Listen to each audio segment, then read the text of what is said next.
o superendividamento ele vai além de um problema financeiro. Nós percebemos que o superendividamento ele é um fenômeno social. Hoje, muitas famílias, diante de juros altos, diante de disponibilização de crédito fácil, hoje muitas famílias elas não conseguem administrar, respectivamente, o seu patrimônio financeiro. E, logicamente, fica à mercê de situações como essa, como o endividamento propriamente dito. Num primeiro momento, é que muitas vezes, por se tratar de servidor, ele não tem a opção de não pagar, certo? Então, aquilo ali vai sendo descontado mês a mês no contra-cheque. E nós visualizamos em algumas situações que os contratos estão quitados.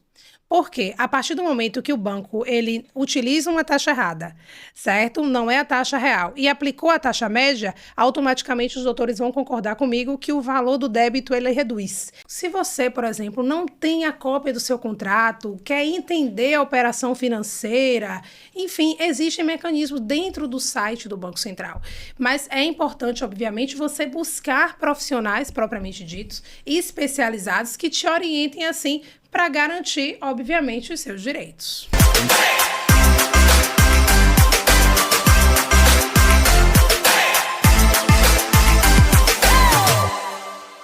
Olá, sejam bem-vindos a mais um episódio do CS Jurídico Cast. Direito claro e informação segura.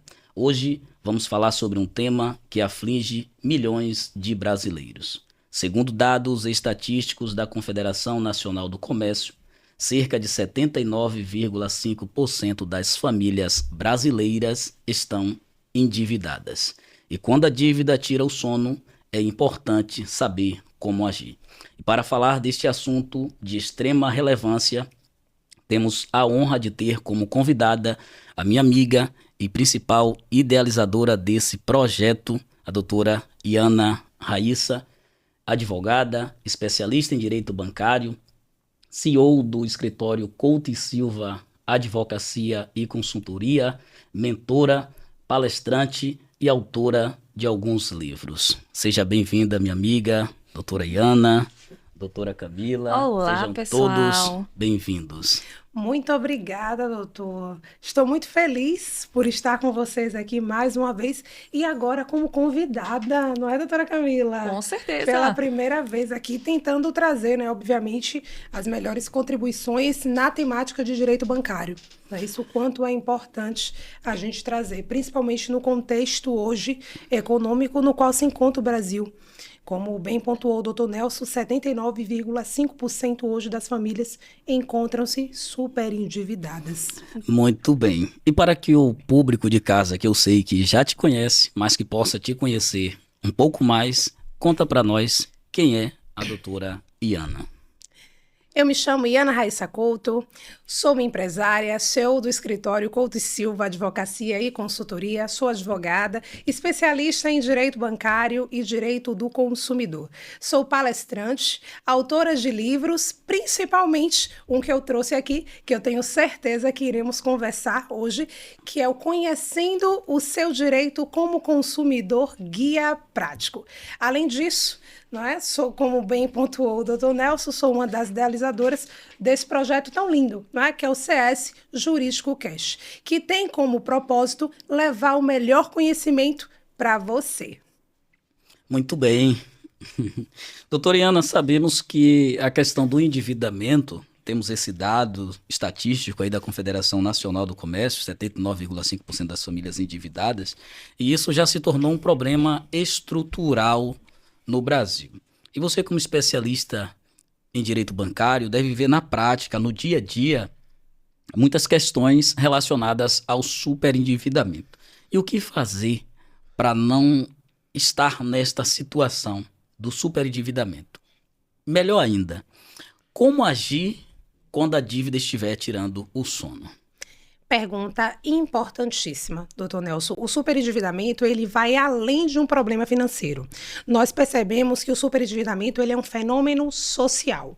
Hoje, muitas famílias, diante de juros altos, diante de disponibilização de crédito fácil. Hoje, muitas famílias elas não conseguem administrar, respectivamente, o seu patrimônio financeiro. E, logicamente, fica à mercê de situações como essa, como o endividamento propriamente dito. Na minha visão, como advogada, perdão, na minha visão, como advogada especialista em direito do bancário e direito do consumidor, respectivamente, eu vejo que essa questão do endividamento, ele perpassa por dois fatores.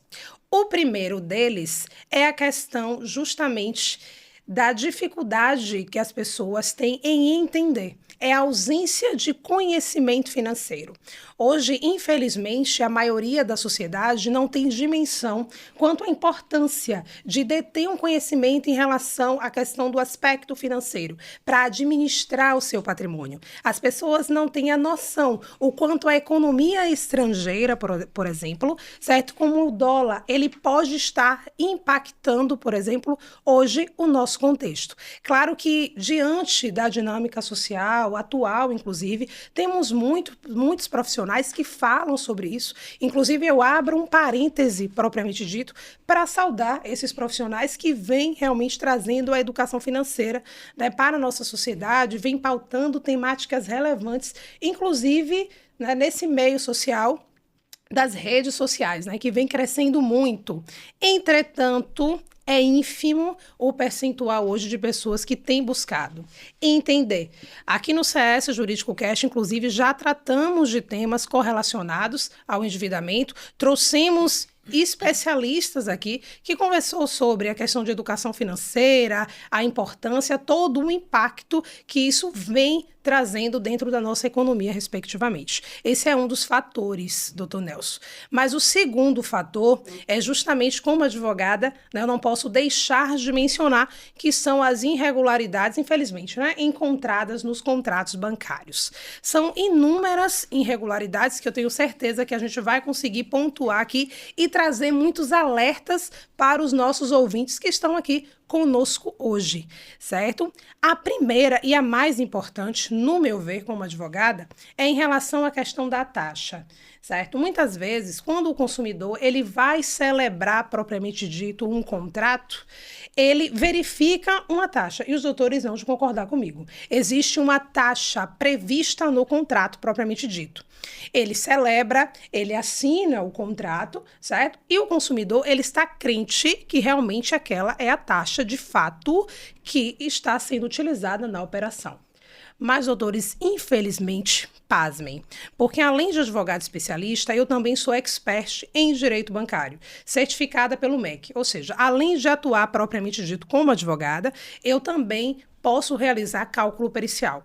Futuramente a gente vai poder conversar sobre a sistematização do escritório hoje em relação à questão de cálculo pericial, tudo isso, certo? Mas o que eu venho pontuar é o seguinte: o consumidor, de boa fé, ele acredita, propriamente dito, naquela taxa que está ali prevista, certo? Entretanto, quando nós realizamos o cálculo pericial, verificamos que existe uma taxa prevista no contrato e existe uma outra taxa que é, de fato, aplicada na operação financeira. É isso, consumidor, pasmem, mas realmente é algo que vem acontecendo e a gente verifica, infelizmente. Ou seja, existe uma taxa prevista no contrato, mas quando procede a realização de um cálculo pericial propriamente dito, verificamos que é uma outra taxa que está constante na operação. Mas como sair desse cenário, que foi a pergunta central do Dr. Nelson? Primeiramente, buscar conhecimento técnico. A importância do conhecimento, ele é a chave, na minha perspectiva, de tudo. Porque a partir do momento que você tem conhecimento, você age com mais assertividade. E assim você está empoderado e consegue assegurar os seus direitos. Outro fator importante também é buscar um profissional especializado. Alguém que entenda do assunto, alguém que possa te orientar, te levar propriamente dito por esse caminho, certo? Para que você consiga, obviamente, o seu alívio financeiro. Perfeito, que aula, quanto conhecimento. Doutora, A gente sabe que as relações consumeristas, elas devem ser pautadas na boa-fé, no direito à informação, isso tudo está previsto no Código de Defesa do Consumidor, na própria Constituição Federal. Entretanto, quando um banco ele faz esse tipo de contrato, colocando cláusulas ali escusas, ou aquela cláusulazinha ali com a letra mais reduzida, que inclusive é prática vedada, Isso. a gente percebe o quanto nós somos lesados, né, o tempo todo. Então, a gente vive num país que, infelizmente, a gente fica alerta o tempo todo com medo de ser lesado. E isso, de fato, cansa. É cansativo você estar a todo tempo nesse modo de constante atenção. Não à toa que a gente precisa, de fato, na hipótese de haver alguma dúvida, enfim, de assinatura de contrato, buscar um profissional especializado. E voltando para a nossa área jurídica, quais os instrumentos hoje, doutora, que o consumidor tem para sanar essa questão do superendividamento? De que forma isso pode ser feito? O que é que a senhora indicaria nesses casos? O principal instrumento, podemos dizer assim, doutor, em relação ao superendividamento, é a Lei 14.181 de 2021. Depois, podemos dizer, do índice, né, da pandemia, depois do advento da pandemia, o contexto econômico ele foi muito impactado. Muitas pessoas adentraram a questão do endividamento e até do superendividamento. Então, diante desse cenário, foi necessário que o Poder Judiciário ele intervisse para assegurar a questão da dignidade, certo? Das pessoas, enfim. A partir daí, houve a Lei 14.181 de 2021, que é a chamada Lei de superendividamento, ou até mesmo a lei de repactuação de dívidas, que é uma medida hoje que o judiciário autoriza, que é a possibilidade do consumidor, certo? Ele acionar todos os seus credores, claro que existem critérios a ser preenchidos, certo? As dívidas precisam ter natureza consumerista, obviamente, certo? E eles podem chamar todos os seus credores, certo? E montar um plano de pagamento de acordo com a sua possibilidade financeira, certo? Assegurando a sua dignidade propriamente dito, certo? Então, existem hoje mecanismos que o consumidor ele pode utilizar para sair desse alívio financeiro. Diante do cenário atual, muito se fala sobre a questão da repactuação de dívidas, não é isso? Mas como advogada especialista, permitam-me fazer uma ponderação especificamente. Claro que é importante repactuar. A gente sempre fala sobre isso. É importante até mesmo para assegurar a dignidade do consumidor. Mas antes de repactuar, eu sempre falo para os nossos clientes, vem revisar. Sabe por quê? Claro que a repactuação tem as suas vantagens, isso sem sombra de dúvidas, mas não adianta você repactuar um valor que está irregular. Entende, doutora? Perfeito. Porque muitas vezes, infelizmente, a taxa, como eu mencionei aqui anteriormente, a taxa não é aquela propriamente dita a taxa real. Certo? A que está prevista no contrato. Então, diante desse cenário, o consumidor ele já está sendo lesado. Hoje, muitos dos nossos clientes, eles são servidores públicos. Tratando-se, por exemplo, de empréstimo consignado, propriamente dito, certo? É descontado mês a mês ali do contra-cheque do servidor público. Entende? Então, diante desse cenário, o que acontece? Quando a taxa ela é maior, certo? Obviamente, o dispêndio financeiro que está sendo ali descontado do contra-cheque é muito maior. Ou seja, vai muito além do que deveria. Ou seja, ele está pagando a mais. Então, entende? Então, diante desse cenário, aplica-se o entendimento hoje da súmula 530 do STJ, que é justamente a possibilidade da aplicação da taxa média de mercado. Ou seja, todas as vezes que o contrato, que é o banco, podemos dizer assim, né? Que o contrato ele não está ali com a taxa propriamente dita prevista como taxa real e o banco ele não consegue comprovar, certo? A taxa do contrato, aplica-se a taxa média de mercado, certo? Então, diante desse cenário, é importante a revisão, porque a partir do momento que você revisa, certo? Você sabe qual é o valor propriamente dito, você sabe qual é o valor correto que você, como consumidor, como servidor propriamente dito, tem que pagar diante daquela operação financeira. E a partir daí que você tem noção do valor correto, a gente vem e repactua, entende? Porque não adianta a gente repactuar sem revisar, repactuar os valores que estão sendo cobrados a maior, entende? De forma indevida, exatamente. E há uma questão que me chama a atenção, como a doutora bem pontuou, que é a questão da taxa real está incorreta, e sabemos que quando há procedência nos pedidos de uma ação judicial, num caso como esse, muitas vezes ocorre a restituição do indébito. E também a condenação do réu à indenização por danos morais. E aqui é que há um ponto de reflexão, porque a ideia da indenização por danos morais é para desestimular a prática e visando também não promover o enriquecimento ilícito da parte ali que vai ser beneficiária desse dano moral. Só que diante de tantas irregularidades, de casos repetitivos, sabendo que isso é uma praxe do mercado, das instituições financeiras, de sempre colocar uma taxa, como é que eu posso falar? A maior do que a taxa propriamente dita que está prevista no contrato. Eu penso que os magistrados, ao decidir questões semelhantes, tipo, essa instituição, ela é recorrente aqui em tantas demandas. Talvez subir o valor das indenizações, de fato, vai desestimular, porque até então não está ocorrendo essa desestimulação. Com certeza, doutor. Uma vez que a prática, infelizmente, ela vem sendo reiterada. Para quem atua, propriamente dito, na área bancária, é um pleito, certo? Porque numa ação, propriamente dita, vamos lá, trazer um caso prático aqui de um servidor público, certo?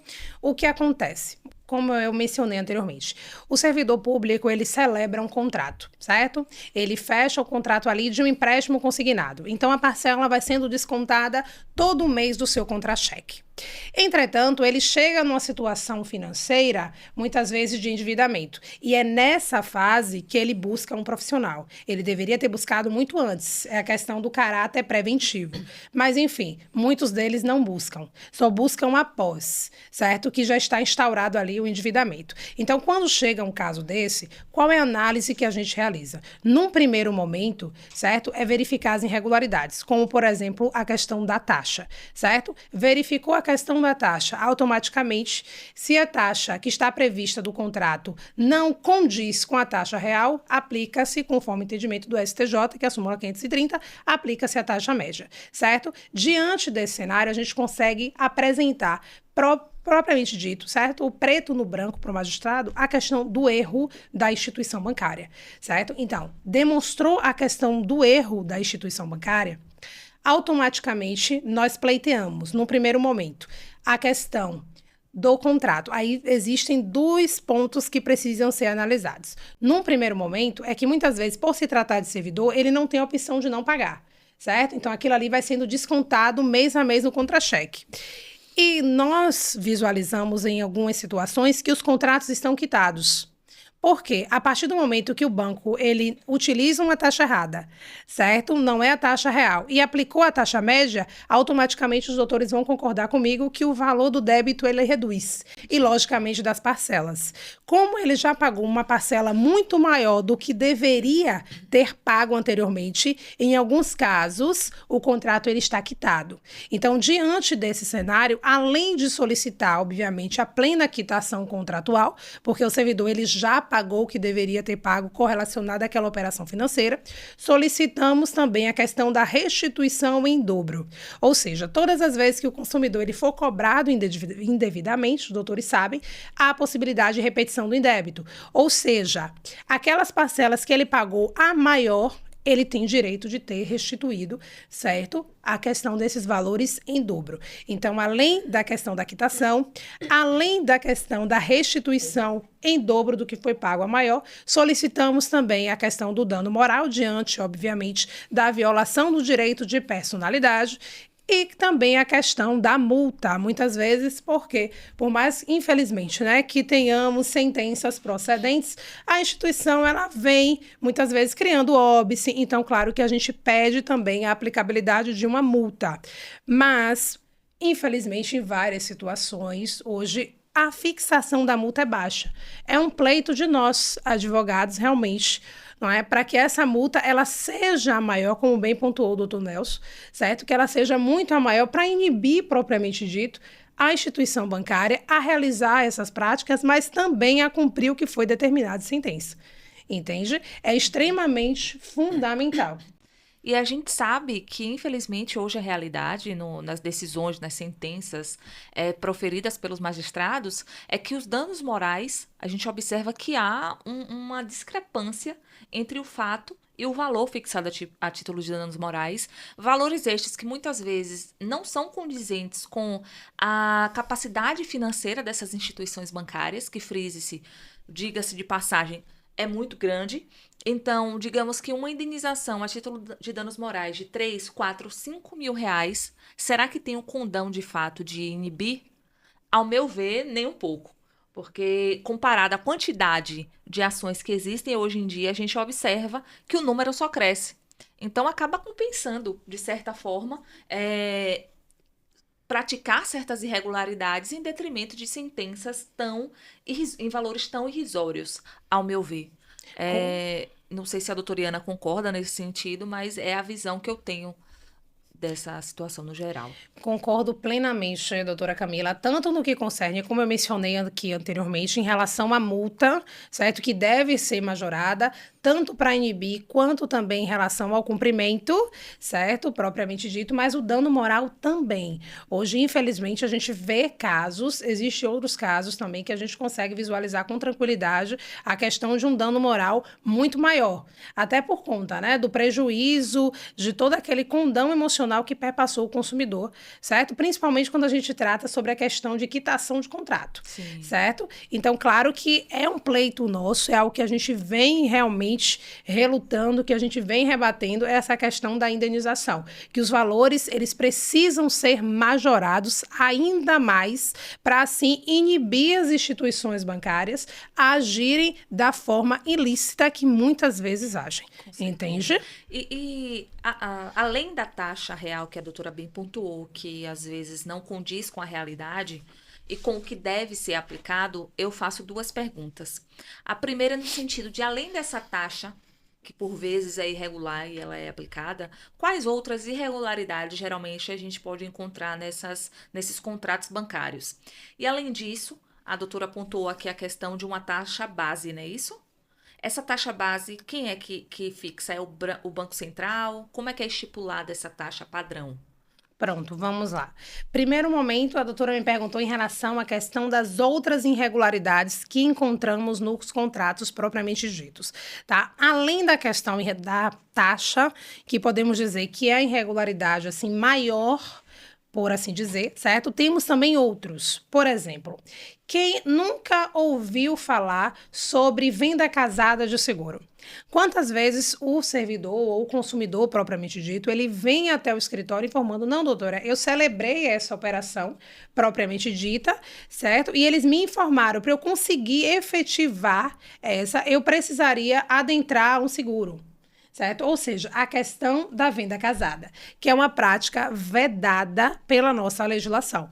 Ou seja, todas as vezes que o consumidor, propriamente dito, ele é obrigado a aderir a um serviço vinculado ao outro, institui-se a questão da venda casada. É outra irregularidade que encontramos. Outra irregularidade também, doutora, é em relação à questão da duplicidade do IOF. O nosso sistema financeiro, todo mundo, pelo menos é de conhecimento e deveria ser de conhecimento pleno, certo? Que nosso sistema financeiro, ele é uma pirâmide, certo? Então, hoje, no topo do nosso sistema financeiro, existe o Banco Central, é o Bacen. Então, todas as instituições bancárias, seja elas, por exemplo, privadas, como o Bradesco, Itaú, ou até mesmo Sociedade de Economia Mista, como o Banco do Brasil, eles têm a responsabilidade de informar, certo, os critérios das operações todas para o Banco Central. O que acontece, certo? Então, eu vou falar, inclusive, aqui uma informação valiosíssima. Hoje, no próprio site do Banco Central, existem inúmeras funções, certo? Que podem ajudar o consumidor a entender o parâmetro financeiro dele, certo? Por exemplo, a questão do registrato, certo? Que a partir do registrato previsto no Banco Central, você consegue ter acesso a todas as suas operações financeiras já realizadas, certo? Mas voltando para a questão da duplicidade no IOF. Dentro do próprio site hoje do Banco Central, propriamente dito, está previsto o que compõe a taxa de juros. Existem vários critérios e dentre os quais tem lá que integra a taxa de juros os chamados encargos fiscais, certos? E os tributos.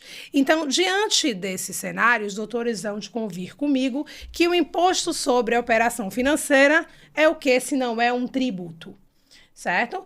Ou seja, ele já deve estar embutido na taxa de juros. Mas o que acontece, doutores, comumente num contrato, por exemplo? Individualmente. Ele é cobrado em apartado. Ou seja, o que acontece? O consumidor ele já pagou o IOF, uma vez que incidiu a taxa propriamente dita na operação financeira, certo? Mas a instituição, a pleno sabor, ele decide, né, ela decide, propriamente dito, a cobrar o IOF em apartado. E você vê previsto lá o valor no contrato do IOF. E vale ponderar que o consumidor, ele não paga aquele valor previsto somente, certo? Porque eles embutem aquele valor no valor principal do contrato que recai a taxa. Ou seja, quando você vai verificar a questão do sistema de amortização e todo o prazo, o valor que o consumidor paga é muito maior. E, infelizmente, é algo que poucas pessoas sabem em relação à questão da duplicidade. Então, quando a gente recebe, por exemplo, um contrato propriamente dito de um consumidor, a gente vem passando por essa fase de diagnóstico pericial bancário, a gente vem verificando, doutora, as irregularidades, porque a gente precisa verificar se a taxa real é aquela taxa que está prevista no contrato. A gente precisa verificar em relação à questão das tarifas que foram embutidas, se realmente foram informadas ao consumidor propriamente dito, se foi previsto, se está propriamente prevista em contrato. Então, existe toda uma sistematização. Existe também em relação à questão da duplicidade do IOF, que a gente vem afastando. Por isso, realmente, que eu reitero, a necessidade hoje de ter um profissional especializado, de ter alguém que conhece, que detém, certo, do conhecimento, para que possa te orientar da melhor forma possível e assim você consiga sair do superendividamento. Quem acompanha o escritório Couto e Silva, assim como eu, sabe que o escritório tem uma metodologia própria para lidar com essas questões bancárias. Mas antes de fazer a pergunta relacionada, doutora, eu gostaria de chamar a atenção dos consumidores no geral, e também da doutora, né? Para em outro momento ela discorrer sobre, que é algo que inquieta. Por exemplo, essa questão do IOF em duplicidade, quer dizer, é algo que qualquer pessoa, se estiver explícito, já que já está embutido na taxa de juros e está lá também apartado. E previsto no próprio site do Banco Central. Porque se vocês acessarem, certo, a questão da aba de estatísticas e clicar em taxa de juros, e logicamente no botão de saber mais, o Banco Central explica a composição da taxa de juros. E lá está previsto o próprio IOF. Tá vendo? Perfeito. Então, a informação é ouro. Eu costumo dizer que o conhecimento ele é libertador. A partir do momento que a pessoa tem acesso à informação correta, à informação desse nível, pode mudar drasticamente a sua situação. Drasticamente no sentido positivo da coisa.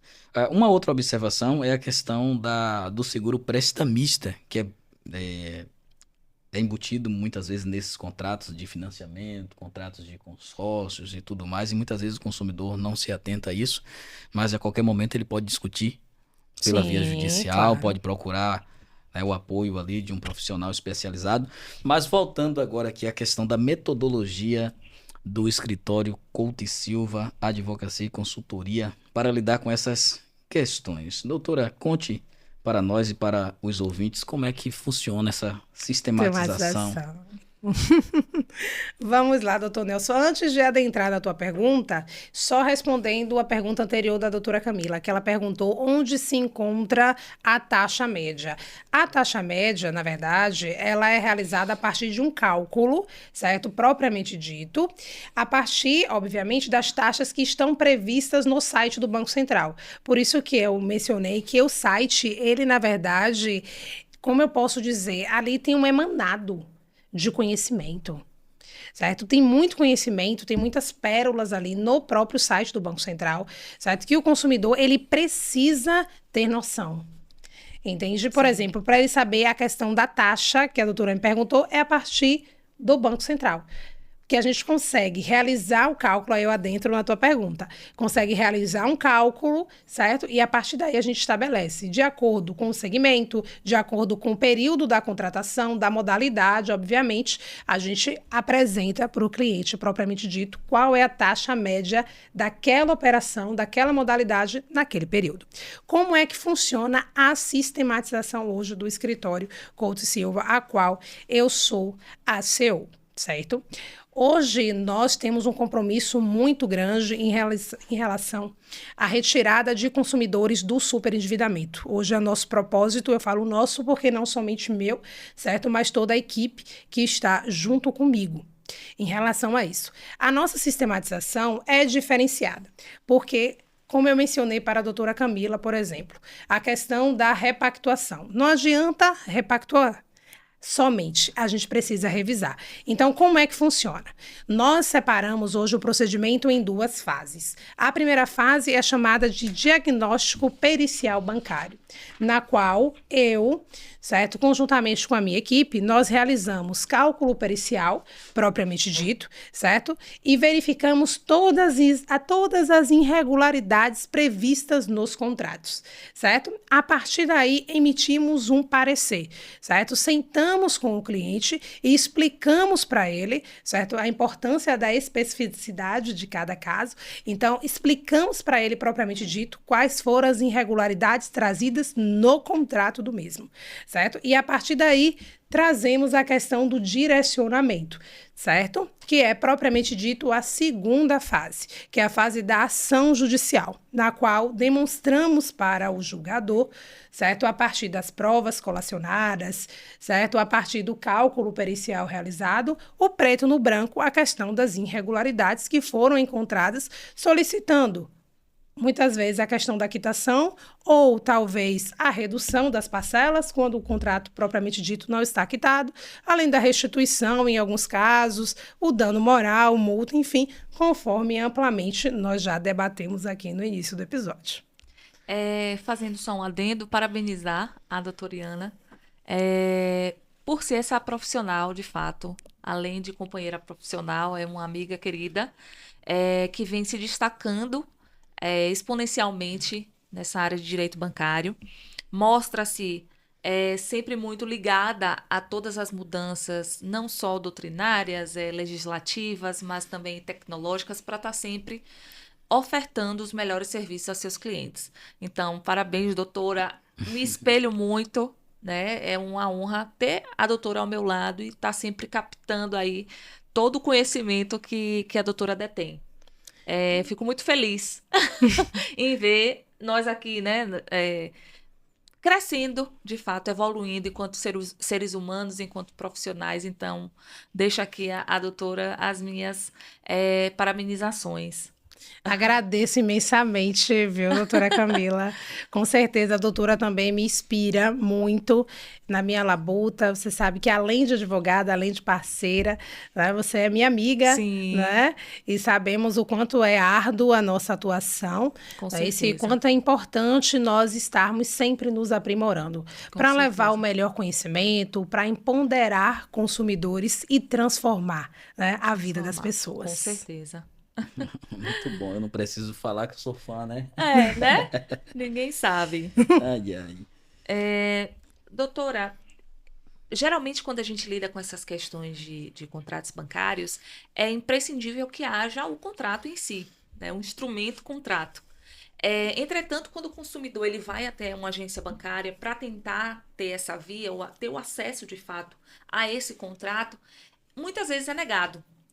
Ele, às vezes, encontra uma resistência para obter essa cópia, por muitas vezes nem consegue. Então, de que forma, como é que esse consumidor ele pode estar adquirindo essa segunda via do contrato? Como é que ele deve proceder nesses casos?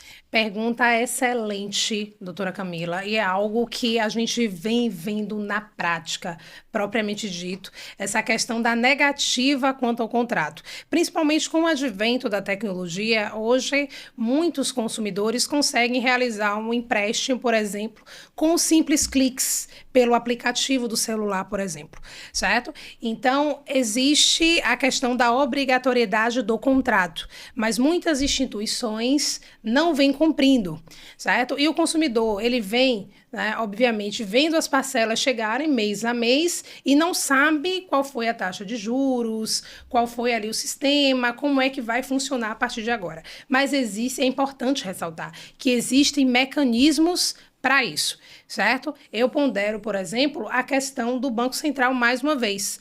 Dentro do próprio site do Banco Central, existe a possibilidade. No registrado, você consegue ter acesso, certo, a todas as operações financeiras que você realizou, certo? Durante todo o período. Então, muitas instituições, pelo fato do dever de informar o Banco Central, consta no sistema ali o contrato. Ou, muitas vezes, um demonstrativo de crédito que vale ponderar que não é o contrato. Tem os dados da operação, propriamente dita, em relação à questão do valor, no parcelamento, o prazo, certo? A taxa de juros, mas não é o contrato. Mas o que acontece, propriamente dito, na prática, certo? Falando aqui. Muitas vezes o cliente ele vem até nós, ele menciona que entrou em contato com a central de atendimento, entrou em contato com o chat da instituição bancária e mesmo assim ele não consegue a cópia do contrato. Qual é a orientação, certo, de ouro que a gente solicita e que a gente informa, propriamente dito, ao cliente? Antes de tudo, entre em contato com a central. Solicita a cópia do contrato. A doutora já fiz. Anotou o protocolo? Não. Então faça novamente, certo? Anote o protocolo. Ligue no determinado dia, determinada hora. Anote o número da atendente e o protocolo. Realize isso várias vezes. Se o banco, obviamente, conceder a cópia do contrato, maravilha. Ótimo, não é? A partir daí a gente já consegue trabalhar a fase de diagnóstico pericial bancário. Mas se não, existe mecanismo dentro do próprio Banco Central. Hoje existe a possibilidade, doutora Camila, de muitos consumidores abrir uma reclamação junto ao Banco Central. Certo? Como ele está no topo da pirâmide, informar, olha, Banco Central, Banco X, certo? Não me entregou a cópia do contrato. É um direito meu como consumidor. Eu celebrei a operação, certo? Mas Com o banco, certeza. ele vem criando óbice para fornecer o contrato. O que eu faço? Acessa a aba do Banco Central de reclamação, certo? Solicita ali uma reclamação em face da instituição bancária que está negando o contrato, certo? Informa o Banco Central e o Banco Central, ele aciona a instituição para que ela responda no prazo de 10 a 15 dias. E acreditem, eles respondem, certo? Ou seja, e a instituição bancária, ela tem o dever de responder ao Banco Central. Mas, doutora Iana, por que a senhora fala com os consumidores, com os seus clientes propriamente dito, a questão da necessidade, por exemplo, de solicitar através de central de atendimento? Por quê? Porque muitas vezes, quando a gente vai diretamente abrindo a reclamação, o banco, ele informa o Banco Central o seguinte, olha, eles não entraram em contato comigo pela via administrativa, pela via extrajudicial, certo? Então, o que pode ser adotado, enfim, doutora, diante desse cenário. Então, a gente sempre orienta e sempre ressalta para os nossos clientes e para os consumidores de forma geral a importância de solicitar antes, de forma extrajudicial, porque no próprio teor ali da reclamação que você faz junto ao Banco Central, você informa, olha, Banco Central, eu solicitei dia tal, hora tal, protocolo tal, o contrato. Dia tal, protocolo tal, dia tal, horário tal, a cópia do contrato, protocolo tal. Então, você informa, você fundamenta o seu pedido.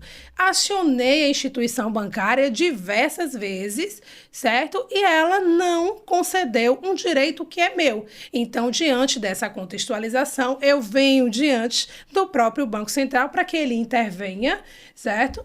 E, logicamente, acione essa instituição, porque a partir daí eu preciso obter a cópia do contrato. E acredite, já tivemos inúmeros casos no escritório que o cliente já entrou em contato diversas vezes e o banco não fornecia. Sim. Gente, em 10 dias depois da reclamação, olha o cliente recebendo o contrato por e-mail. Perfeito. Doutora! É aquela surpresa. Doutora, não é que a instituição enviou? É. Eu fiz assim, envia. Incrível, né? Porque é um direito do consumidor, do contratante, ter a cópia do É o contrato. mínimo, né, É o gente? É o mínimo. E a burocracia que as instituições criam para poder fornecer a cópia. E isso desse- demonstra a sua intenção em resolver o problema de fato. Exato. Porque quando você busca a instituição, você procura, você tenta resolver de forma extrajudicial, você está mostrando ao juiz, numa eventual ação, que você está de boa fé, que você tentou buscar resolver o problema de outras formas que não a judicial. Mas por não ter esse retorno, não conseguiu. E aí a gente também entra até numa possível descredibilização do argumento de que não houve a pretensão resistida. Que eles tanto Embora alegam. por lei Não precisa. Não precisa. precise. Mas eles alegam em toda a Alegam- contestação. É isso. Então, é uma argumento praxe genérico. Argumento que genérico. você até pode, né? Apresentando os protocolos, que às vezes as pessoas acham que é algo superficial, mas tem a importância, tem o porquê. Tudo tem um porquê. Se tem um protocolo ali que é gerado, você precisa anotar, como a doutora Iana bem ponderou, porque aquilo ali gera um registro. É um registro, na verdade, que você pode estar utilizando ao seu favor futuramente. Exatamente, doutora Camila. Muito. E o quanto é importante isso, para que o consumidor tenha a noção e tenha o conhecimento que existem mecanismos, certo? Para que você possa, por exemplo, obter a cópia do seu contrato. Né? Se você, por exemplo, não tem a cópia do seu contrato, quer entender a operação financeira, enfim, existem mecanismos dentro do site do Banco Central. Mas é importante, obviamente, você buscar profissionais propriamente ditos, especializados, que te orientem assim para garantir, obviamente, os seus direitos. Muito bom. Doutora, por gentileza, me empreste esse livro. Para quem não sabe, a doutora Iana, além de atuar no contencioso, também é autora desse livro. Deixa eu ver se essa câmera... Conhecendo o seu direito como consumidor, guia prático. Doutora Iana, conta para os nossos ouvintes o que a motivou a escrever esse livro e o que de fato você quer deixar para os consumidores com a criação dessa obra. Doutor Nelson, o propósito para a criação desse livro é o mesmo propósito que eu decidi lá atrás, né, a fazer direito, a ser advogada, é justamente levar o conhecimento, é empoderar os consumidores, porque na minha labuta como advogada, na minha atuação, o que eu sempre vi na prática.